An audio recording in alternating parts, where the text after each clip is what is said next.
You are listening to the Why I Love Disney podcast. In this episode, we talk about Disney at the Super Bowl. We'll discuss some news we're excited about concerning Avengers Campus at Disney California Adventure and new series announced for Disney+. Are you ready? Let's go. One of the young ladies that I was working with said she was from Anaheim. And so I said, "Oh, Anaheim. So are you a Disney annual pass holder?" And she looked at me and she rolled her eyes. This huge look of disgust on her face said, "That sounds like blankety blank."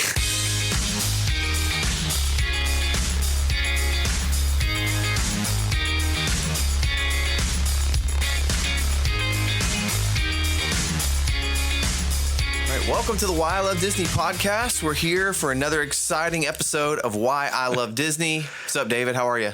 Great, Dustin. How are you doing? Fantastic. Have you had a good week? I've had a great week. We're here on Super Bowl Sunday.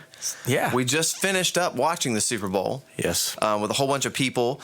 Great game, by the way. Kansas City Chiefs. Congratulations to them. They're Super Bowl champs. I don't know who the MVP was, but whoever it was. Do you know who the MVP was? Mahomes was the MVP. Yeah. So he's going to Disney World. He's going to Disney World. They did right at the very end. You had walked out. Okay. And Mickey and Minnie were out there, and they did the big Make-A-Wish presentation where they gave $1 million in honor of him to Make-A-Wish Foundation from Disney. That's awesome. And then he'll be in the parade on Monday, and they introduced the young kid that would be riding in the parade with him. Okay, was he going to Disneyland or Disney World? Disney World. Okay, cool. Because does it matter what coast they're on? Like if they were in San Francisco? I think it's always I'm going to Disney World. Okay.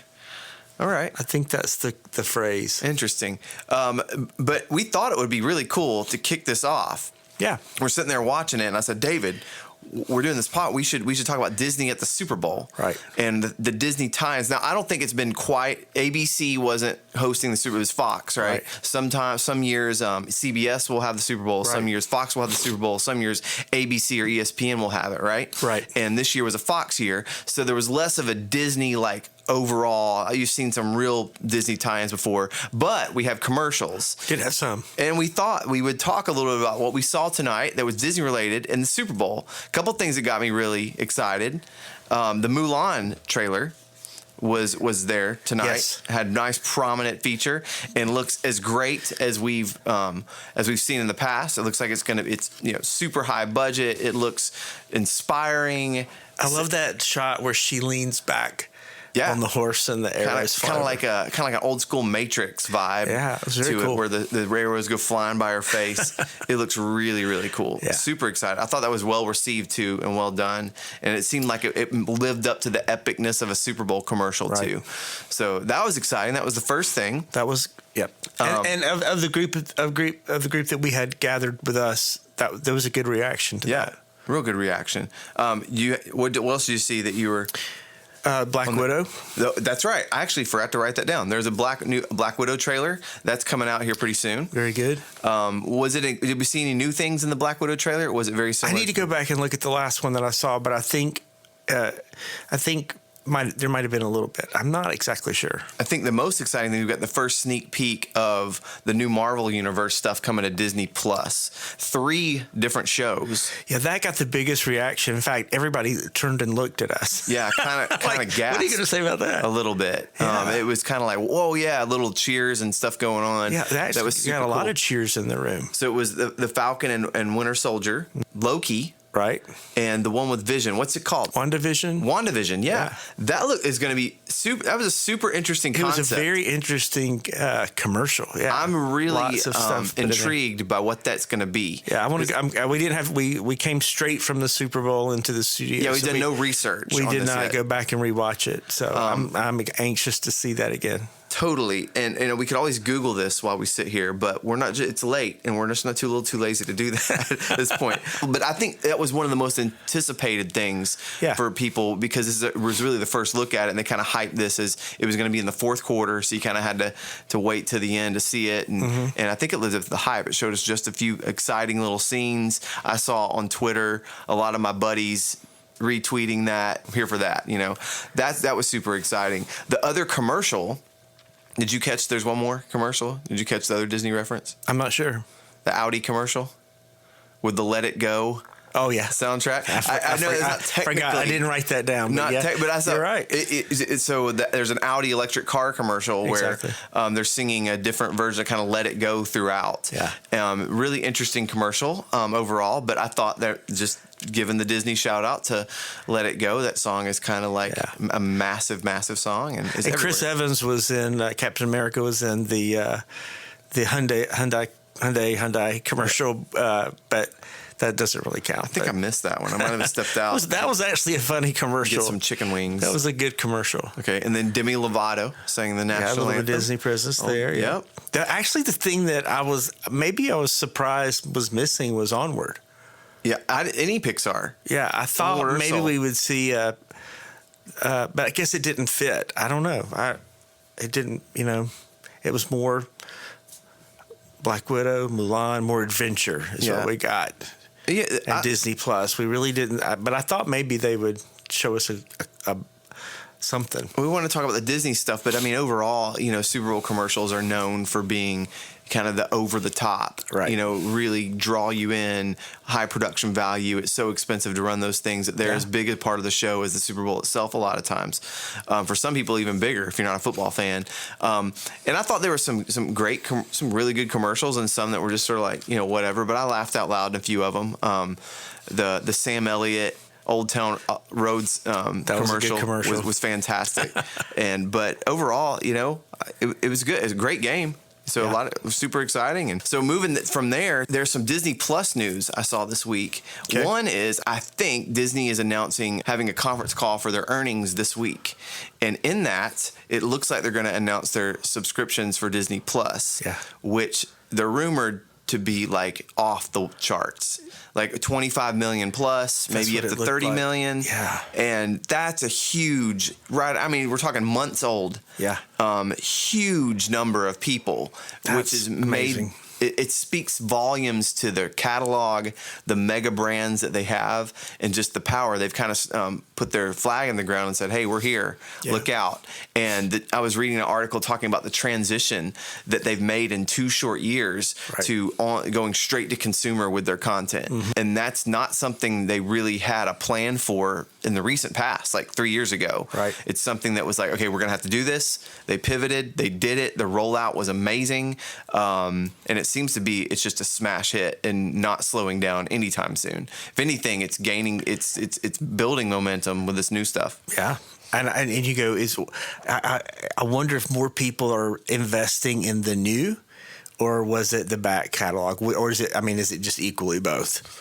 But I tell you one thing that I definitely noticed, because our family's been buying, Disney movies forever, and then we started, like in our area, stores like Target has special, like every time a movie comes out, every time the animation movies roll around, Target has their own version, exclusive things that they have in their packaging that other people don't have. Right. Best Buy has special packaging, and there's different stores, different parts of the world that have different, and usually those things sell out immediately. Mm-hmm. Like if you don't pre-order the new movie when it comes out, like Frozen 2, if you don't pre-order that, it's gone immediately. And like I have noticed that a lot of those things online and in the stores, like they're not moving as fast.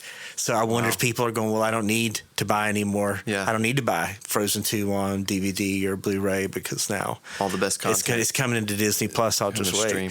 I wonder, but definitely have noticed that you see more products sitting on the shelves. Yeah, and the motivation to subscribe to Disney Plus, like you said, is it the catalog that you have it all there, locked whenever you want to watch it, or is it the anticipation of new things? And I do think that it's probably the combination of both. Yeah.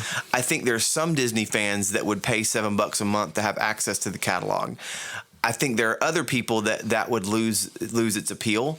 Right. They would do it for a little while. They'd watch stuff, and then they drop it. But the fresh content kind of gives you both.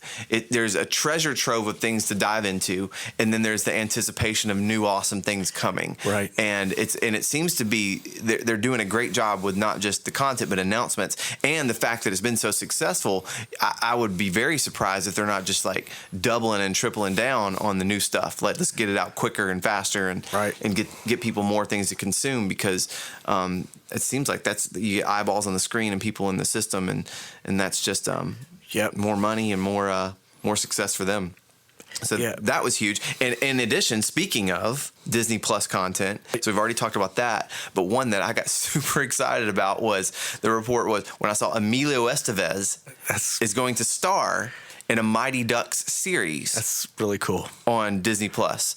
That is, I told a buddy of mine about that today, and he says, I'm in for that. I'm day one. Let us know. You know, it's just they're hitting all the buttons, and the age group of people who are our age that grew up kind of with those things. Yeah. And now that's going to be a fascinating show. That is, series. And I also saw that there was a Pixar docuseries coming that I'm really excited about, because one of the things I was most excited about was the Imagineering series, and then it was in 6 episodes it was over. Yeah. It's like, oh man, I wish there was more of this. I wish they had more. For those of us, I mean, I love Disney history, love the behind the scenes stuff. I mean, I wish they would do a series just behind the scenes of all these attractions and tell the story of how they came up with Splash Mountain, and one at a time walk through all those stories. But so really great to see there's a Pixar behind the scenes thing coming, and there's a great documentary already out about the Pixar story, which is about the history of the company. But this one will be great because I think it's more about the shorts and how they develop new artists, new directors, new storytellers. Yeah. So it's going to be great to see how they do all that. That sounds super cool too, man. Yeah. It seems like every week they trickle out the news in such a strategic fashion that it gives us something to talk about every week. But there's always some new nugget they throw out there that gets me excited and I want to talk about. So they're doing a fantastic job with that. I'm excited to see what they announce this week and where we're going in the future with that. So, hey, and one of my other favorite things in the news this week, which we saw, was that Spider-Man Stuntronics. Okay, explain this to everybody. We're not talking movies here. We're talking. This is in the parks at Avengers Campus at Disney California Adventure in the Imagineering series on Disney Plus. They showed them working in the last episode, working with the animatronics that flip through the air, and it looked exactly like Spider-Man. But they didn't tell you it was Spider-Man. No, they didn't tell you. You couldn't tell what it was, but you see it's an animatronic that's flying through the air doing flips and doing poses and things in the air. And so it was like, man, that would be so cool. And then they released footage of it. Disney released footage of it with the Spider-Man visuals on top, and I saw different things reported about it, whether it was CGI or whatever, but it kind of gave away that, hey, this is coming to the campus. And can you imagine what that's going to be like to walk through that area and see Spider-Man go flying overhead? That is just amazing to me. Like growing up with old Tomorrowland and all these, that's going to be a whole new visual, taking it to a whole new level. Those are the kind of things that get me excited about Disney, because it's like, that's next level. A new immersive world that's Avengers and Marvel. And the whole, Marvel, it's like, how do you make that as immersive as Star Wars when there have been so many different locations and so many different, they've never hardly all existed in the same place. They're really creating a new place. Right. And so, but to have if it has that energy of things moving overhead and all around you, man, that's going to be so fun. Absolutely. It just, and again, it didn't dawn on me too, like in the Imagineering series, they're telling you they're working on this robotic thing, and that you see this trapeze kind of thing happening, and this like robot looking thing just flipping through the air, lands in a net, and they're working on something you don't know what, and now you put together that they're working on this Spider-Man. That's going to be that's. And you know, there's been a lot of talk online because as they're building the building, there's this huge crane that goes overhead, and everybody's been saying, "What's the crane? What's the crane? Is something going to be attached to the crane? Is something going to fly from the crane?" So, you know, we still don't know exactly how it's going to work, but they've given enough clues now. At least we know, you know, he's coming, and there's going to be a chance. I hope it works. I hope it. With all this hints and tease factor that it works, and I have no doubt it's going to work amazingly well. This is in California, correct? Yes, at California Adventure. That's correct. Where this park is going to exist. Which I mean, what sucks is it's not going to be in Florida, right? No, because there's the one closest. There's contractual issues. Yeah, I got to read up on some of that some more. But I know Islands of Adventure is at Universal Studios. Yeah. And there's some weird contract stuff that keeps Disney, even though they own Marvel, from operating theme park rides, Marvel theme park rides in the state of Florida, or within a certain territory down there. And there's something contractually that Universal got when they put that in that keeps it out of Florida for now. Well, there has been a Spider-Man ride at Universal. Yep. And there's a Hulk roller coaster. And that whole park there, you know, the characters are there.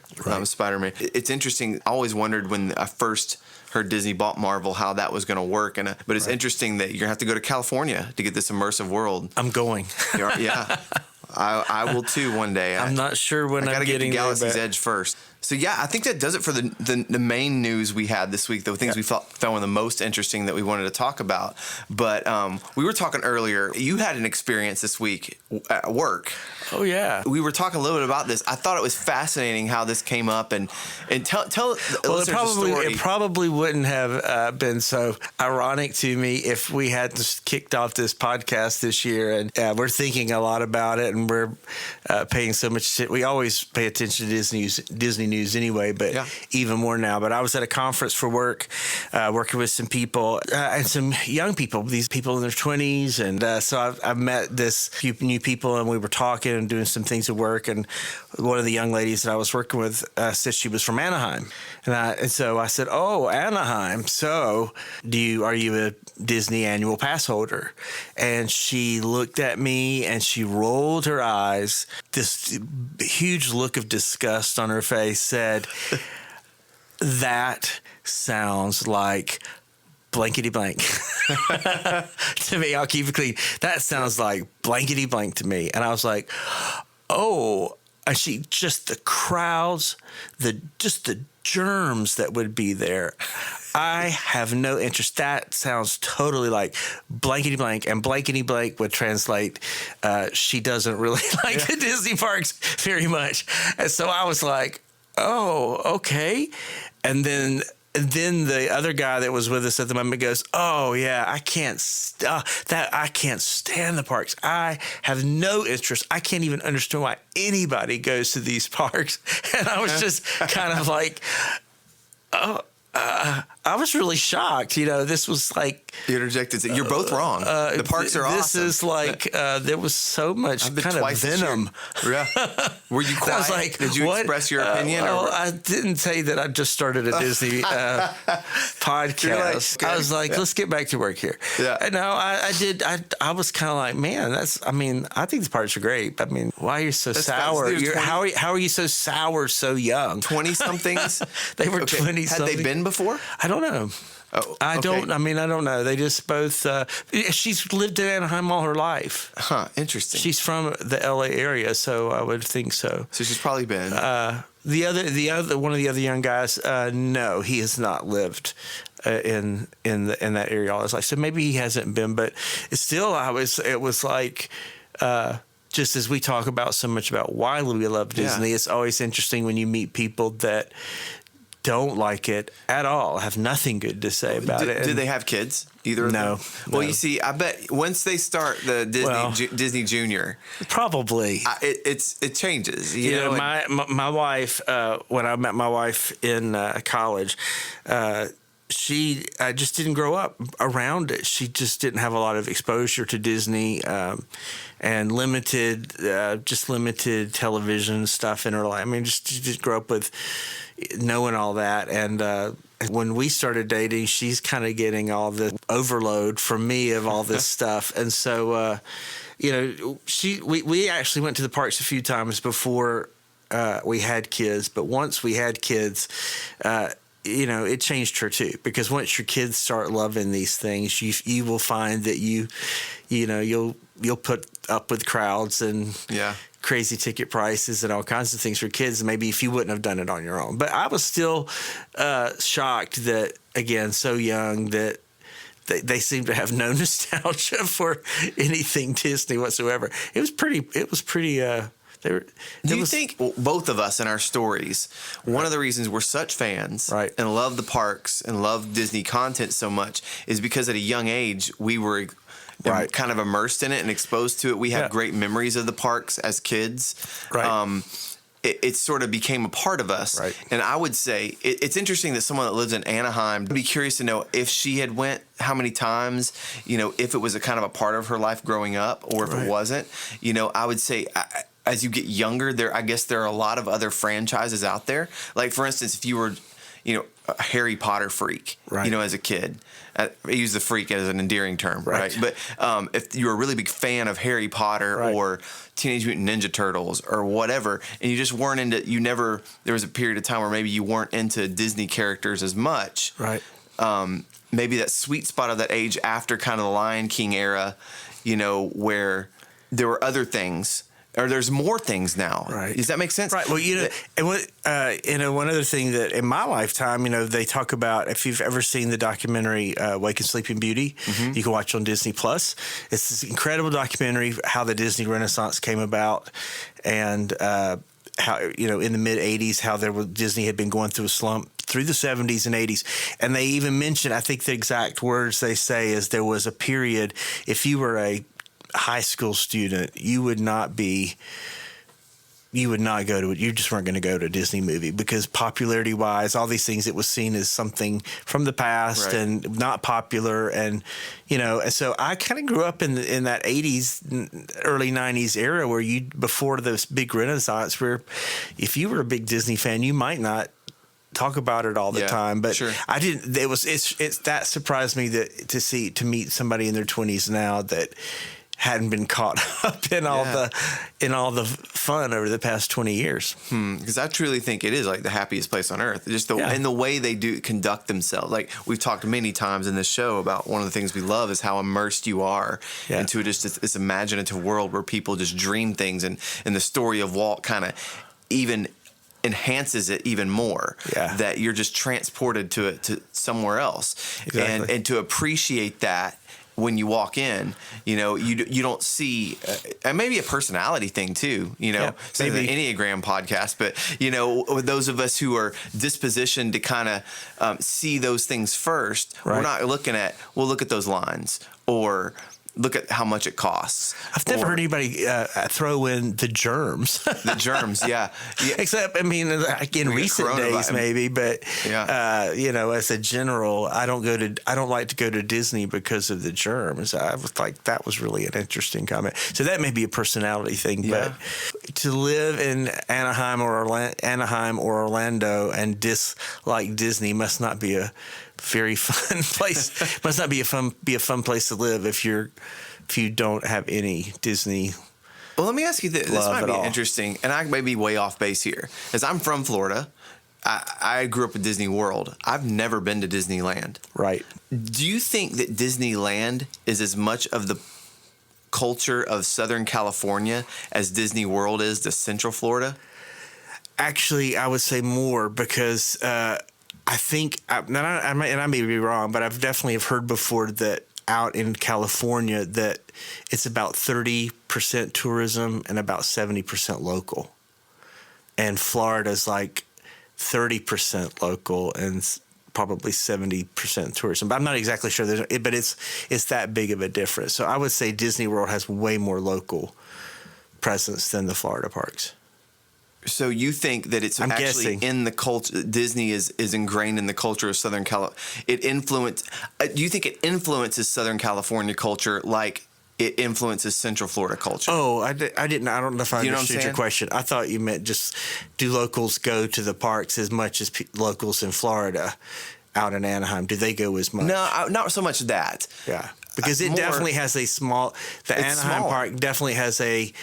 We're pulling from California more than we're pulling from the country. Well, that's what my sister grew up in Central Florida, then moved to LA for about a period of 8 years, and has little kids, and they've been, and she always said it's just not like Disney World. It's just smaller. It's just not quite to her.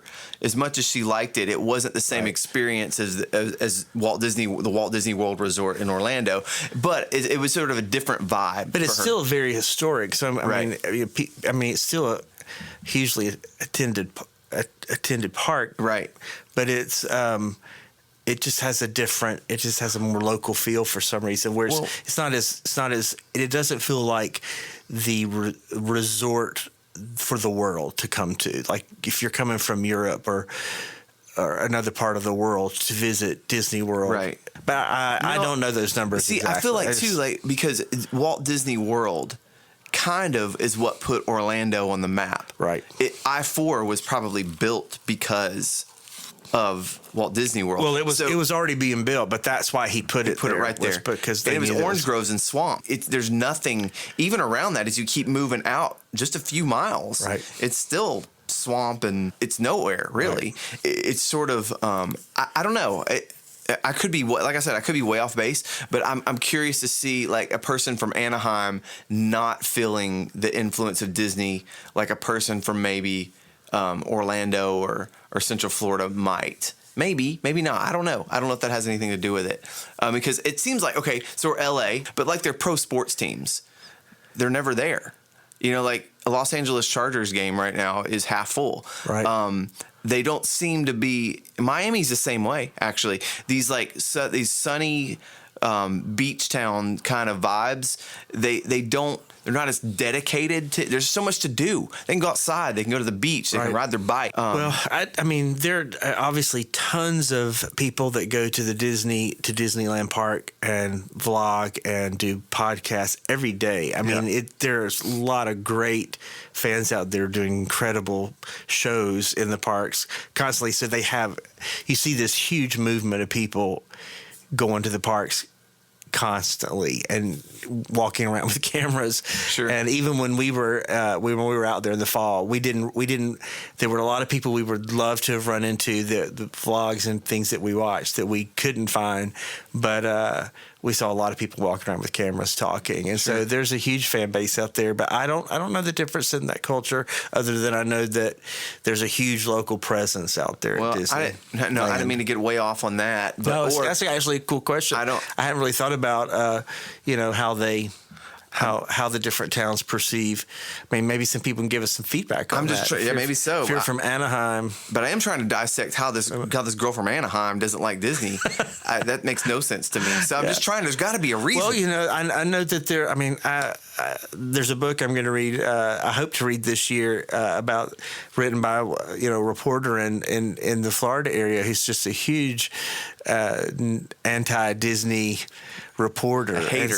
A hater. So I've never read a book that I read a lot of stuff that fans love, but I've never read a book by a hater. So I thought this might be a fun thing to read. You're not going to enjoy that. I know, but he guys like that, and I haven't read it. I might read it too. But we talk here so much about why we love Disney. We don't want the negative. We don't want to know why does somebody hate it so much.